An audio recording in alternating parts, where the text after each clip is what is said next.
昨半暝2点，桃园龟山有一间透天厝嘛来火烧厝，当时这个厝主无伫咧厝，平常时住伫咧1楼的老母亲幸运早有出来，也毋过调伫咧3楼的姐姐甲姐夫，互烟砸到昏倒，送医急救。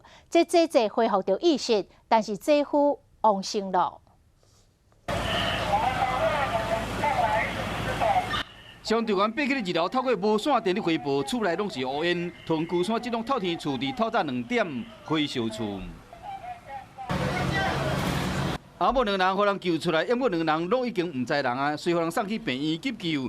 这个太太有较稳定，因过这个先生因为伤势伤重，救无完。房间啊，电线走火，遇到我一个朋友拎刀出代志啊，你啊赶转来啊？哎啦。